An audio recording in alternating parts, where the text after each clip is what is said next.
Assalamualaikum.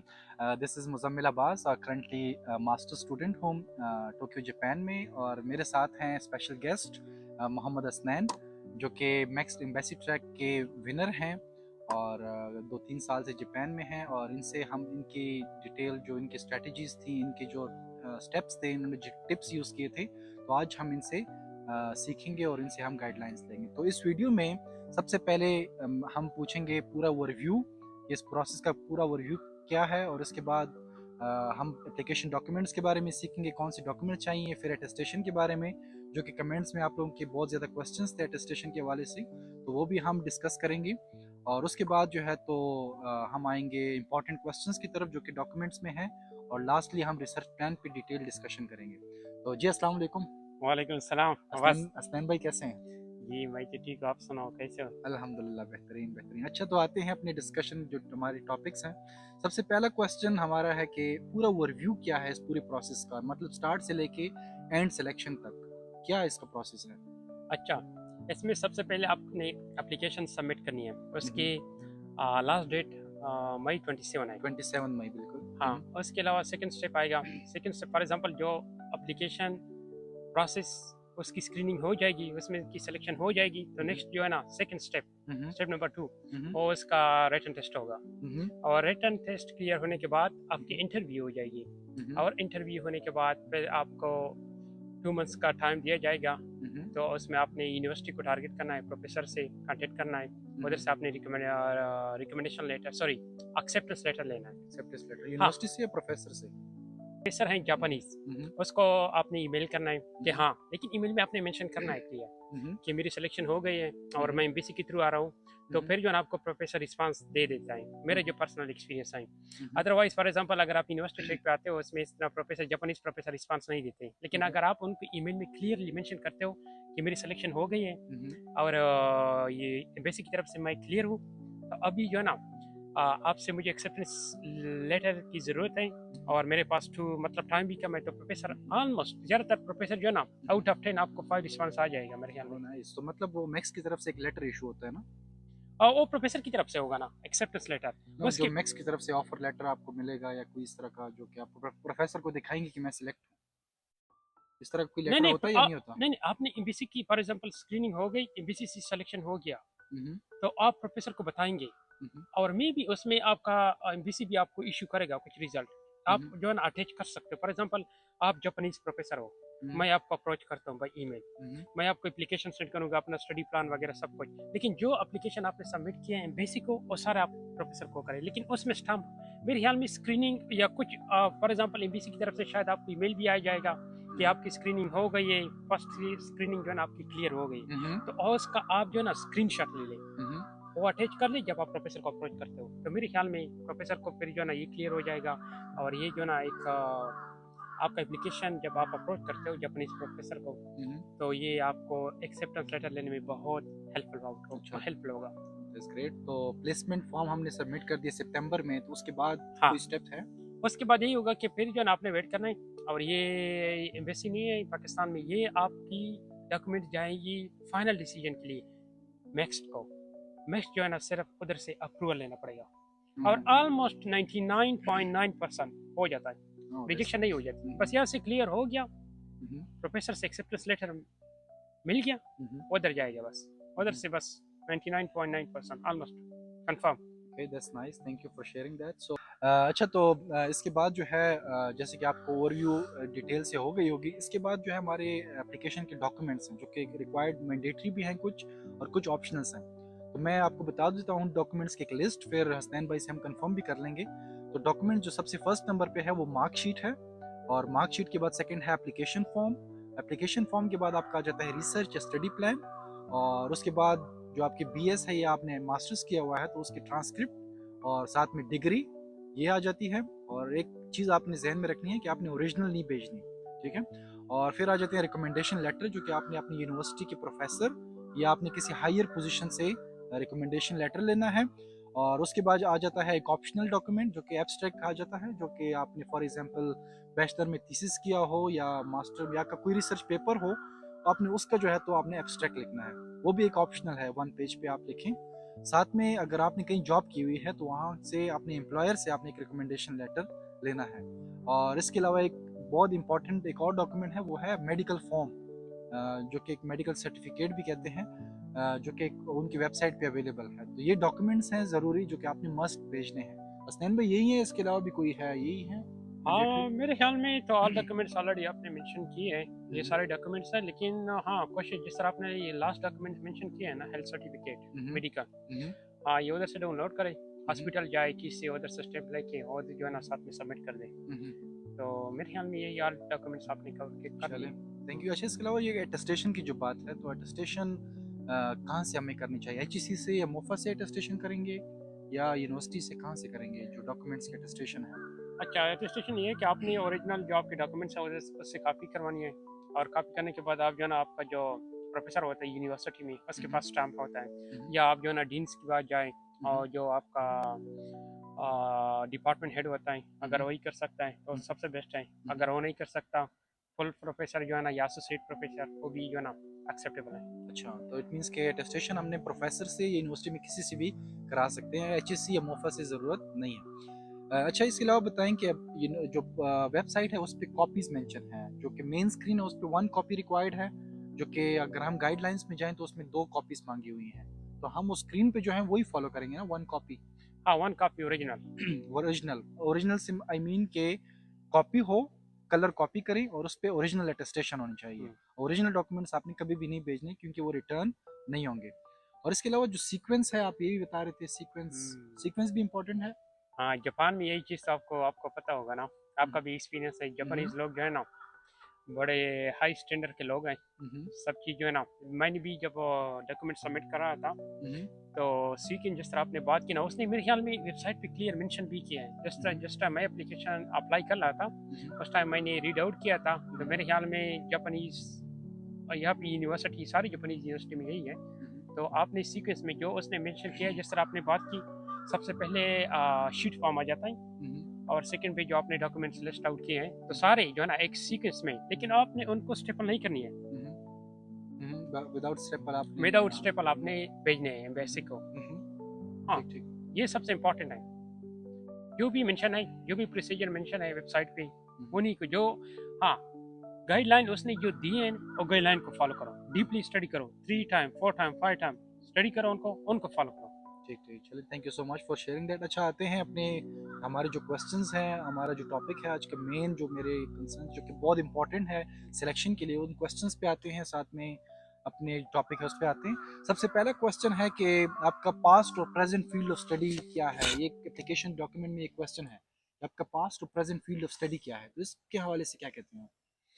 Fast in present, अगर मैं personal अपने एक्सपीरियंस एप्लीकेशन की बात कर लूँ, मैंने मेंशन किया था सबसे फर्स्ट में, मैंने हाईलाइट आउट किया था और मेरा मास्टर जो मैंने चाइना से कंप्लीट किया था, मास्टर डिग्री, और उसमें से मैंने स्पेशलाइजेशन एरिया मेंशन किया था, किस फील्ड में मैंने जो ना एरिया ऑफ स्पेशलाइजेशन एक्सपर्टीज। और इसके अलावा फिर जो है ना मैंने अपना बैचलर वाला थीसिस जो उसका, हाँ उसका मैंने भी मेरे ख्याल में जो सिर्फ जिस फील्ड में मैंने रिसर्च किया था, for example soil and plant ecology, वही मैंने मेंशन किया था। मतलब कि मीन कि हम उसको मर्ज करें, मतलब कि और नहीं, बैचलर में जो किया था, मास्टर में जो आपने किया है। मर्ज ना करें, फर्स्ट पे लेके मास्टर और नीचे लेके बैचलर।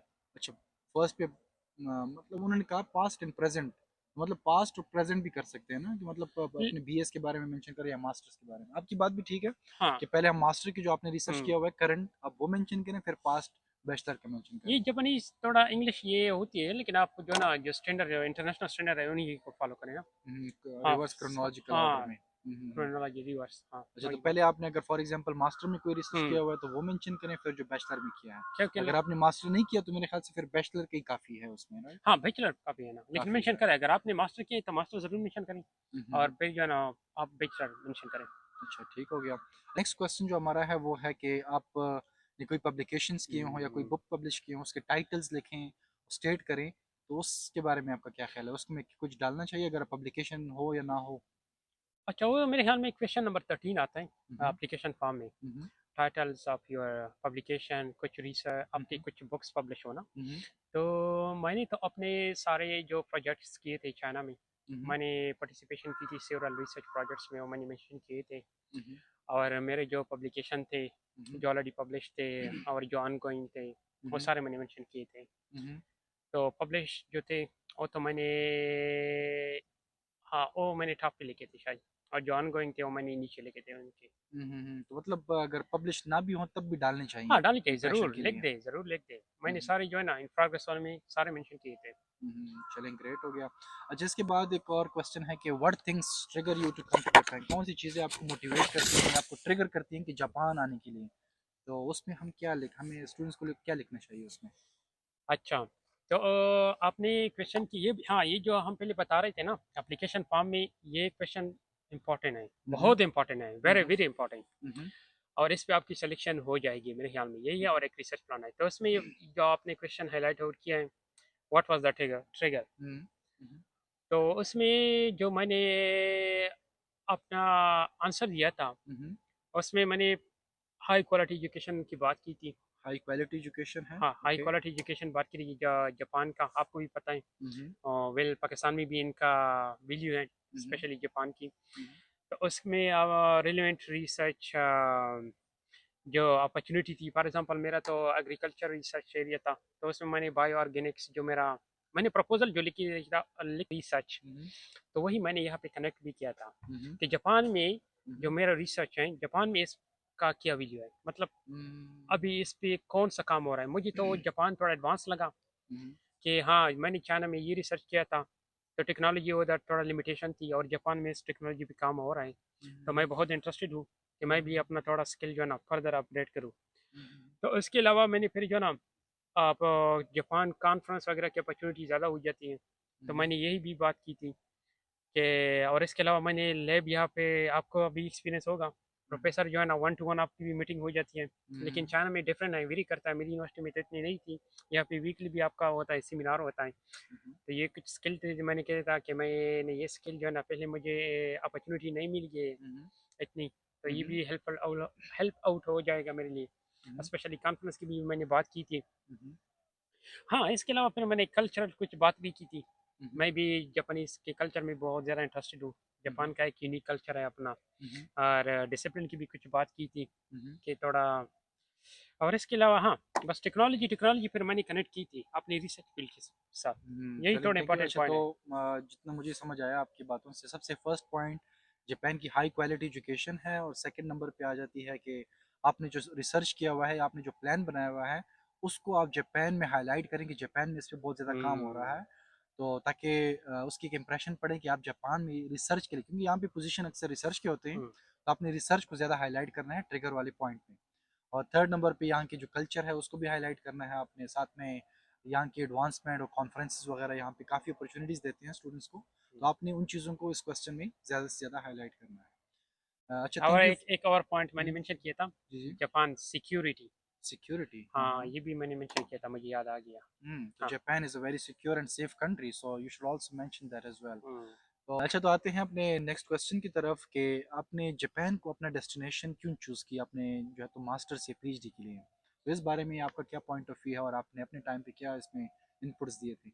हाँ इसमें फर्स्ट क्वेश्चन था, उसमें थोड़ा इतना डिटेल से नहीं गया था जो हम्म मैंने पॉइंट की थी, और इसमें थोड़ा डिटेल पे गया था। हम्म एज अ डेस्टिनेशन इसमें मैंने रिसर्च फोकस किया था, जिस हम्म तरह मेरा एग्रो एथोलॉजी है, हम्म तो इस पे मैंने इसी रिसर्च भी की थी, ये हाईलाइट आउट भी किया था। हम्म लेकिन अब प्रीवियस क्वेश्चन जो आपने मेंशन किया था उसमें थोड़ा ब्रीफली मैंने बस इसमें पहले थोड़ा डीप भी गया था मैं। हम्म और इसके अलावा फिर जो है ना मैंने जिस तरह बात की, अगर आपका कोई कांटेक्ट भी हो ना हम्म जापान में किसी प्रोफेसर के साथ, वो भी यहाँ पे आप हाईलाइट आउट कर सकते हैं हम्म कि हाँ इस रिसर्च पे काम हो रहा है, जिस तरह मैंने मेंशन भी किया है, तो आप यहाँ पे भी मेंशन कर सकते हैं why hmm did you choose Japan as a destination है।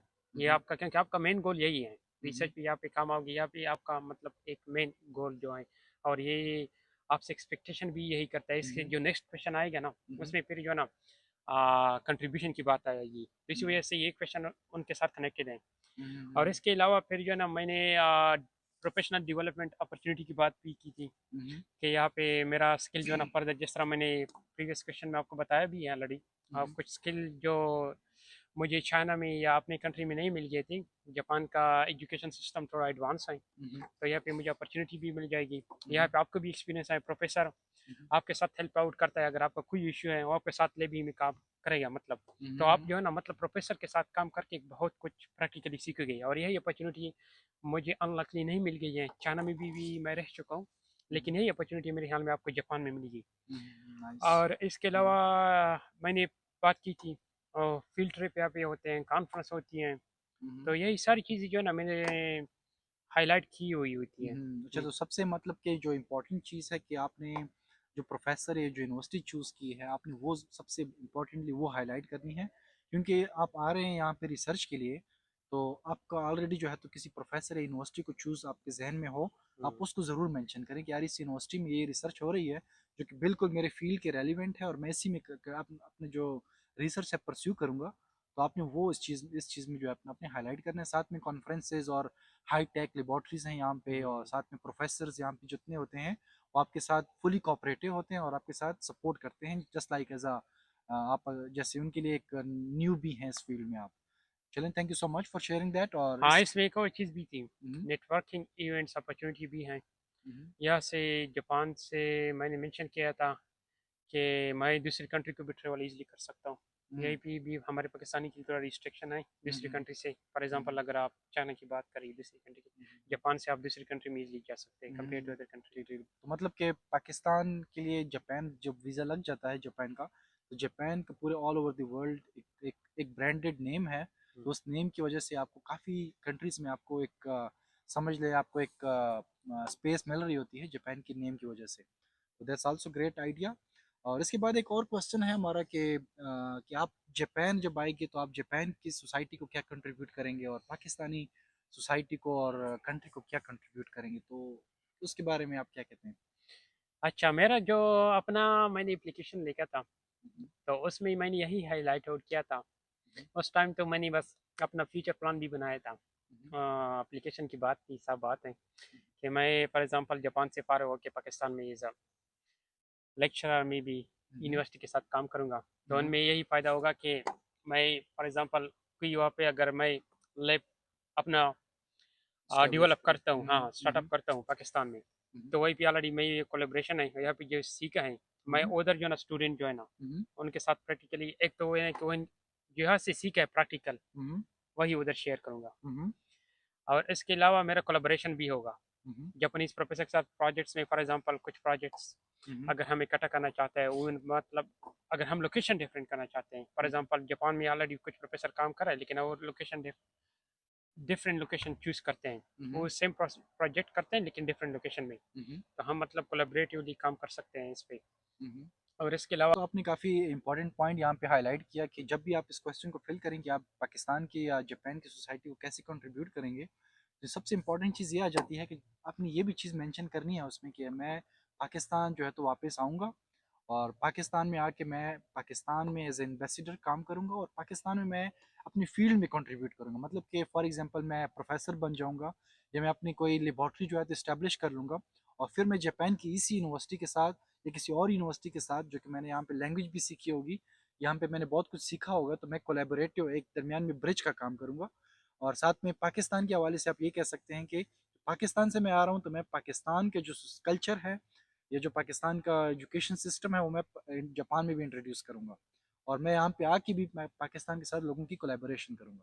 हाँ उसमें आपने एक और बात भी थी, मैंने और एक बात भी की थी हम्म, कि फॉर एग्जांपल अगर यहाँ पे मैं अपना पीजी कैरियर जो है ना यहाँ पे फॉर एग्जांपल मेरा सक्सेसफुली कंप्लीटेड हो जाता है और बैक पाकिस्तान में यहाँ पे जापानीज कल्चर जो मैंने वो भी मैं शेयर करूँगा उधर पाकिस्तान में, और लोगों को मोटिवेट करूँगा कि जापान को इज़ अ डेस्टिनेशन कंट्री समझे, मतलब मोटिवेट करूँगा स्टूडेंट को जो इनको इतना आइडिया नहीं है इनकी जापानीज कल्चर के बारे में। वही भी हम्म, मैं जिस तरह मैंने एक और बात भी की थी साइंटिफिक जो स्किल ट्रांसफ़र जो मैंने बात की, हम्म, तो यही चीज़ मैंने हाईलाइट किए थे। बैक कंट्रीब्यूशन, हाँ पाकिस्तान में एक इशू है फार्मर्स को जो है ना मतलब टेक्नोलॉजी इतना मॉडर्न नहीं है, हम्म, तो कटिंग एज टेक्नोलॉजीज की बात कहते हैं, मैंने यही वर्ड मेरे ख्याल में मेंशन किया था उस टाइम। तो यही है कि फार्मर जो है ना इतना एडवांस नहीं है हमारा कंट्री एग्रीकल्चर में, मेरे जो अपना फील्ड है उनकी बात हम्म, करूँ कि यहाँ से मैं फॉर एग्जांपल जो स्किल यहाँ से गेन करूँगा तो वही मैं फिर फार्मर को जो है ना कंट्रीब्यूट करूँगा। और इसके अलावा मैंने पाकिस्तान एग्रीकल्चर रिसर्च काउंसिल की भी कुछ इस तरह बात की थी कि इनका भी कोलैबोरेशन लाऊंगा जापान के साथ। तो इस तरह कुछ ये इम्पोर्टेंट बात। दैट्स ग्रेट, काफ़ी इंपॉर्टेंट पॉइंट्स हैं और ये यही वजह थी कि सिलेक्शन में काफ़ी बंदे को एज मिलता है इस पॉइंट्स की, इन पॉइंट्स की वजह से। अच्छा, तो आते हैं अपने लास्ट डॉक्यूमेंट और लास्ट क्वेश्चन की तरफ, जो कि हमारा आ जाता है स्टडी प्लान और रिसर्च प्लान, जो कि बहुत ही एक इम्पॉर्टेंट डॉक्यूमेंट है। उन्होंने क्लियरली मेंशन भी किया हुआ है गाइडलाइंस में कि is one of the most important document that will help you in like selection. Taking and selection point of view. सो उस बारे में हम आपसे पूछते हैं। सबसे पहले तो बताएं कि कौन सा टॉपिक हम चूज़ करें, क्योंकि हमें कोई आइडिया भी नहीं है इसका, और फिर कितने पेजेस का हो, और क्या होना चाहिए उसमें रिसर्च प्लान में। बस इट्स अ ग्रेट क्वेश्चन। हम्म, हाँ, ये जिस तरह हमने पहले भी बात की है इस पर, बहुत इम्पोर्टेंट एप्लीकेशन मटेरियल में ये one of the most crucial documents consider किया जा सकते हैं।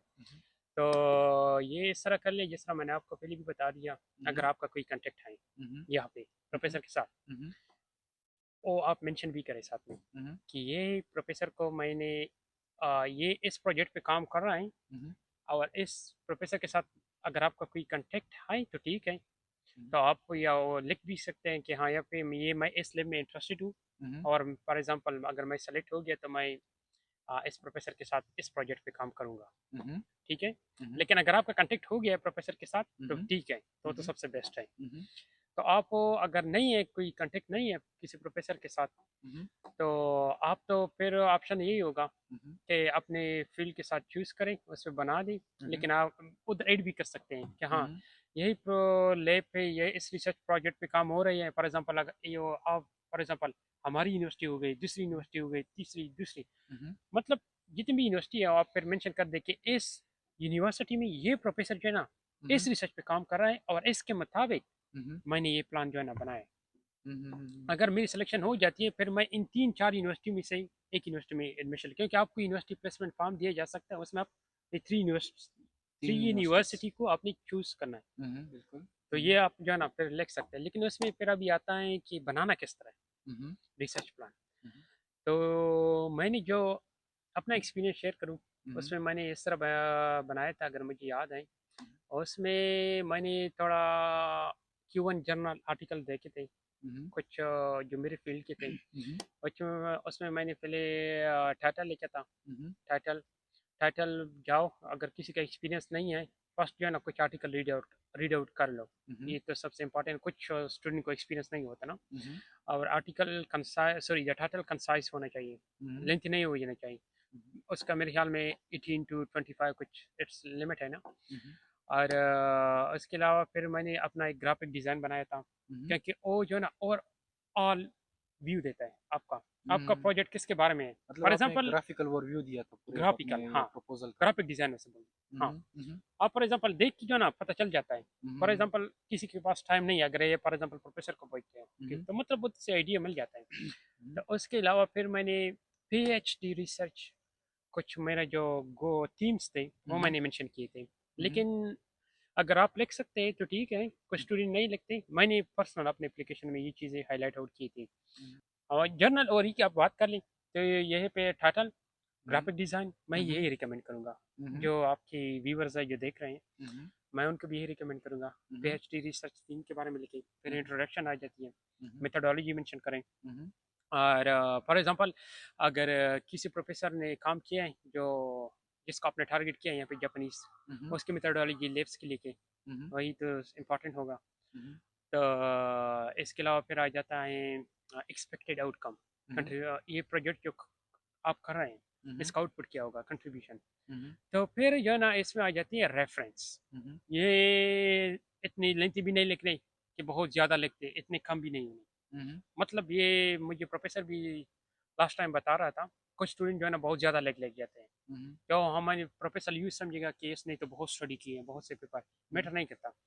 लेकिन एक चीज़ मैं ये लिख दूँ, जो भी चीज़ आप लिख जाते हो रिसर्च प्लान में उसको साइट कर ले, क्योंकि अगर साइटेशन नहीं होगी तो ये चीज़ आपने खुद लिखी है, ये बड़ा मैटर करता है। तो ये जो है ना जर्नल और ऑल स्ट्रक्चर है रिसर्च प्रपोजल का। Thank you so much for sharing. तो मतलब कि जो रिसर्च प्लान या स्टडी प्लान है, तो उसमें सबसे पहले अपने प्रोफेसर, अगर आपके किसी प्रोफेसर से कांटेक्ट है तो दैट्स ग्रेट, उसी के रिसर्च को उठाएं, हम्म, उसी पे अपना सा एक अच्छा सा प्रपोजल बनाएं। अगर आपका किसी प्रोफेसर से कांटेक्ट नहीं है तो आप इस तरह कर सकते हैं कि एक प्रोफेसर को किसी भी यूनिवर्सिटी को चूज़ कर लें, अपने जहन में रखें जहाँ पे आपके एरिया में काम हो रहा हो, उस प्रोफेसर को, एक प्रोफेसर को उठा लें वहाँ से, उसकी जो रिसर्च एरिया है उसके अच्छे जो जर्नल्स में पब्लिकेशंस हैं उन हम्म, पेपर्स को उठाएं, उसी के बेसिस पे आप अपना प्रपोजल बनाएं। जो स्ट्रक्चर हसनैन भाई ने बताया कि हम्म, टाइटल हो, उसके बाद आप एक ग्राफिकल ओवरव्यू दे दें हम्म, कि आपके प्रपोजल में आप क्या बयान करेंगे, क्या बताएंगे। इंट्रोडक्शन हो जाती है, मेथोडोलॉजी, आपके एक्सपेक्टेड आउटकम्स क्या हैं, और साथ में रेफरेंसेस, रेफरेंसेस बहुत ज़्यादा भी ना हो। तो और दूसरा ग्रामर मिस्टेक बहुत कम कर ले अपने एप्लीकेशन जो है ना, क्योंकि जापानीज प्रोफेसर लोग समझते हैं कि इनकी इंग्लिश अच्छी नहीं है, हम्म, ये जो है ना स्पीकिंग में आ जाती है, हम्म, लेकिन अगर आप इनकी राइटिंग चलेगी ना, जब है आपका, मेरा तो एक्सपीरियंस है अपना प्रोफेसर के साथ, हम्म, वो जब आपका रिव्यू दे देते हैं ना, वो कि स्मॉल स्मॉल जो आपका डॉट जो है ना कामा वो भी थोड़ा हो ना, वो भी हाईलाइट करते हैं। हम्म, लेकिन हाँ, जब आप लिख जाते हो रिसर्च प्रपोजल, ये जो ग्रामर मिस्टेक जो है ना, किसी, अगर आपका कोई फ्रेंड हो जिसका इंग्लिश अच्छी हो, राइटिंग हो, तो उससे ज़रूर जो है ना, मतलब एक दफ़ा रिव्यू कर ले। बिल्कुल ग्रामेटिकली मिस्टेक तो आपने बिल्कुल नहीं करनी, यहाँ पे बहुत हाँ, माइनर चीज़ों पे भी माइनर चीज़ मैटर करता आपकी चीज़ों को हाईलाइट कर देते हैं कि है। हाँ, इसके ग्रामेटिकल, आपकी जो ग्रामर है, आपकी जो इंग्लिश है, उसको रेड फ्लैग कर देते हैं। तो इस पे आपने काफ़ी ख्याल रखना है, हम्म, और काफ़ी जो है तो डिटेल डिस्कशन हमारी हुई, और हाँ, काफ़ी इंजॉय, मैंने भी बहुत कुछ सीखा हसनैन भाई से। और जो है तो हम यहाँ पे एंड करते हैं, क्योंकि हम्म, क्वेश्चंस भी काफ़ी हो गए और मेरे ख्याल से 30 मिनट डिस्कशंस भी हो गई। तो अगर व्यूअर्स और ऑडियंस, अगर आपके हम्म, कोई क्वेश्चंस हों, कोई कंफ्यूजन स्टिल अगर आपकी कोई बाकी हैं, तो आप ज़रूर कमेंट्स में अपने क्वेश्चंस करें, और मैं और हसनैन भाई आपको हम आंसर भी करेंगे, और इंशाल्लाह। इंशाल्लाह, और कोशिश करें कि बेहतर से बेहतर अपनी एप्लीकेशन को फिलअप करें, और कोई भी हो कंफ्यूजन तो आप ज़रूर अप्रोच करें। और एट द हाँ, लास्ट, थैंक यू हाँ, सो और एक मच हसनैन क्वेश्चन, भाई। जी जी। एक और question, sorry to interrupt you Abbas. जी जी। आपने और मेरे ख्याल में रिसर्च प्लान ओरिजिनल, उसको आपने साइन करना है। हाँ, ओके। साइन जो है ना वो इम्पोर्टेंट है। मतलब जो इन्होंने ओरिजिनल डॉक्यूमेंट्स मांगे हैं, तो आप जब प्रिंट कर लें तो उस पे आपने साइन भी हाँ, करना है। साइन जो है ना, ये चीज़ जो है ना बहुत मैटर करती है। ये सारा एप्लीकेशन जो है ना, मतलब आपकी सिलेक्शन भी नहीं हो जाती है एक साइन की वजह से। हम्म, जापानी जो है ना इतना स्ट्रिक्ट है, ये इसके अपने रूल्स हैं। तो इट हाँ, मींस के जब हम अपने डॉक्यूमेंट जब भी हम मतलब सबमिट करें, उससे पहले जितनी भी उन्होंने जब ओरिजिनल का वर्ड लिखा हुआ है, तो हम हाँ, प्रिंटिंग के बाद सब पे अपने सिग्नेचर भी करने हैं। हाँ, मैं तो यही रिकमेंड करूंगा, जितने भी आपकी एप्लीकेशन है लास्ट में अपना साइन जरूर कर दें। मैं तो मतलब यही स्ट्रांगली रिकमेंड करूंगा। हम्म, बहुत मैटर करता है जापान में। अगर हाँ, आपका फॉर एग्जांपल उसने ओके, कुछ रिक्वायरमेंट रखी है, आपका साइन नहीं है फॉर एग्जांपल, वो ओरिजिनल नहीं कंसिडर किया जाएगा। आपका भी पता है जापान में आपका बिल्कुल एक्सपीरियंस। बिल्कुल। जापानी जो है ना, जो चीज़ आपसे साइन लेते हैं, ये हम्म, मैटर करता है बहुत ज़्यादा, दूसरी कंट्री में नहीं है हम्म, ये। चलें, बहुत इंपॉर्टेंट हम्म, आपके जितने भी मतलब कि डॉक्यूमेंट्स ओरिजिनल, अपने हर एक डॉक्यूमेंट पे फोटो कॉपी हो, जो भी हो, आपने उस हम्म, पर सिग्नेचर मस्त करना। चलें, thank you so much Hasnain भाई, आपने इसको हाईलाइट किया, बहुत इंपॉर्टेंट पॉइंट था। और thank you so much everyone for watching our video. और लास्ट में एक और, अगर आपकी व्यूअर्स को जो मतलब उनके क्वेश्चन हो, तो हम दोबारा हाजिर हैं इंशाल्लाह, फिर उस पर आपको अगर कोई क्वेश्चन आते हैं अच्छा, तो। तो इंशाल्लाह ज़रूर, और इसके बाद जिनकी सिलेक्शन हो जाएगी, हम्म, और रिटन टेस्ट पे और इंटरव्यू पे हम एक और भी वीडियो बनाएंगे डिटेल से, इंशाल्लाह, हसनैन भाई के साथ हो या इंशाल्लाह, इंडिविजुअली भी। तो इंशाल्लाह उस पे हम डिटेल से और मज़ीद इंशाल्लाह। डिस्कशंस कर लेंगे। चलिए, thank you so okay, much for watching. और अगर आपने चैनल पे न्यू है तो ज़रूर सब्सक्राइब भी करें, ताकि मज़ीद आने वाली वीडियोस भी आप तक पहुंच सके। और again thank you so much, and good bye, luck to good all luck, applicants. And good luck and best of luck. Have a nice day, bye bye, see you.